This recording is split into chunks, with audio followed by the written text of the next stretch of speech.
এই মুহূর্তে সিলেটের গোয়াইনঘাট এলাকায় আছেন ইকরামুল কবির এবং সুনামগঞ্জের ধারারগাঁও এলাকায় আছেন রিপোর্টার হিমাদ্রি শেখর ভদ্র। শুরুতেই যাচ্ছি ইকরামের কাছে।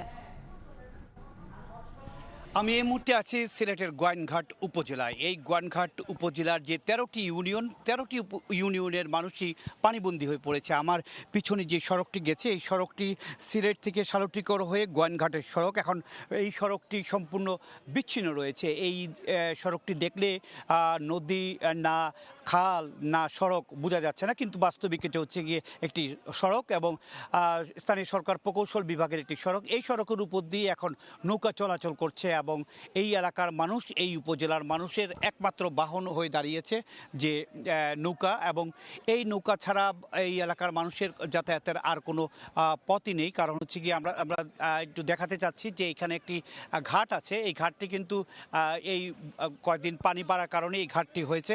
এই ঘাটে থেকে মানুষজন যাওয়া আসা করছে, বিভিন্ন জায়গা থেকে যাওয়া আসা করছে এবং তারা নৌকা দিয়ে যাওয়া আসাই একমাত্র নিরাপদ মনে করছে। কারণ এখান দিয়ে আসার বা যাওয়ার যে গাড়ি ঘোড়া সবগুলো এখানে এসে দাঁড়িয়েছে এবং এখান থেকে সিলেটে এই নৌকা থেকে যারা নামে তাদেরকে নিয়ে যাচ্ছে। আপনারা দেখতে পাচ্ছেন যে নৌকা দিয়ে বিভিন্ন জায়গা থেকে এই কোম্পানিগঞ্জের বিভিন্ন এলাকা থেকে মানুষজন এসে নেমেছে এখানে।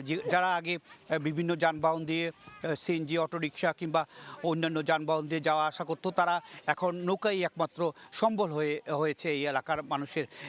এই বছর এই নিয়ে দুবার হলো। 29 তারিখ যখন ঢল নামলো প্রথমবার, তখনও একবার এই সিলেট এই যে গোয়াইনঘাট সড়ক বিচ্ছিন্ন হয়ে গিয়েছিল। এখন দ্বিতীয়বারের মতন সড়ক বিচ্ছিন্ন হলো এবং এই এলাকার মানুষের ভোগান্তির শেষ নেই। এলাকার বলা যায় এক কথা কম বেশি প্রায় শতভাগ মানুষই কোনো না কোনোভাবে পানিতে নিমজ্জিত রয়েছে বা পানিতে ভাসমান রয়েছে। এই এলাকায় যে যানবাহনগুলো রয়েছে, এই যানবাহনগুলো আগে এখান থেকে সরাসরি যেত।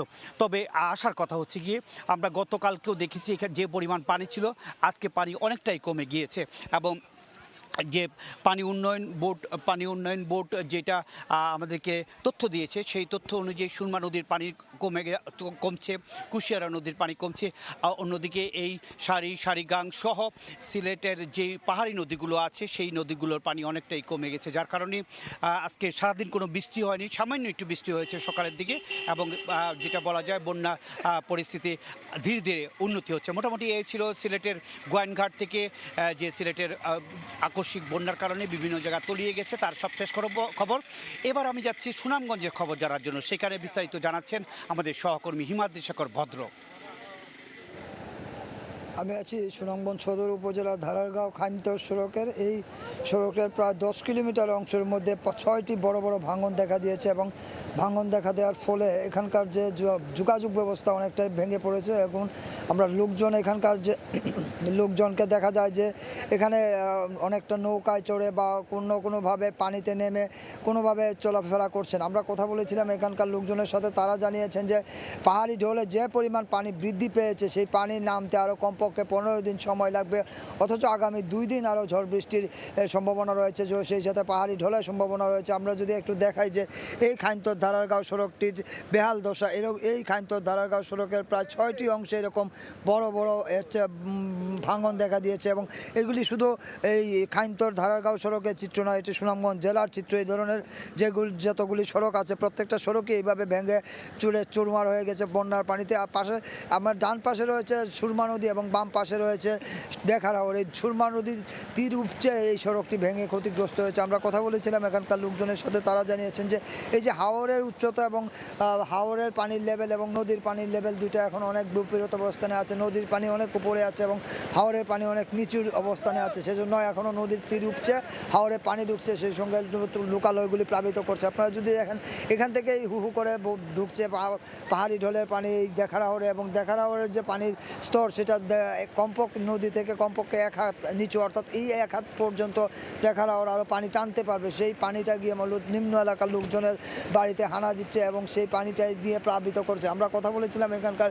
জেলা প্রশাসকের সাথে, তিনি জানিয়েছেন যে এখন পর্যন্ত প্রায় 6 লক্ষের মতো মানুষ পানিবন্দী অবস্থা রয়েছেন। 78টি ইউনিয়নের মানুষ সেই পানিবন্দী অবস্থা রয়েছেন। 541টি আশ্রয়কেন্দ্র খোলা হয়েছে, সেখানে তাদেরকে প্রয়োজনীয় খাবার দাবারের ব্যবস্থা করা হয়েছে। আমরা কথা বলেছিলাম এখানকার পানি উন্নয়ন বোর্ডের বোর্ডের সাথে তারা জানিয়েছেন যে আগামী 48 ঘন্টা আরও ভারী বর্ষণ বা অতি বর্ষণ হতে পারে। সেই সঙ্গে সুনামগঞ্জের অর্থাৎ পাহাড়ি ঢলের পরিস্থিতি যদি না কমে বা বৃষ্টিপাত যদি না কমে, তাহলে সুনামগঞ্জের বন্যা পরিস্থিতির এই অবস্থা থেকে উত্তরণের কোনো সুযোগই নেই। তো ওই ছিল সুনামগঞ্জের ধারারগাঁও এলাকা থেকে আমার কাছে সবশেষ। সরাসরি যুক্ত ছিলাম সিলেট সুনামগঞ্জে।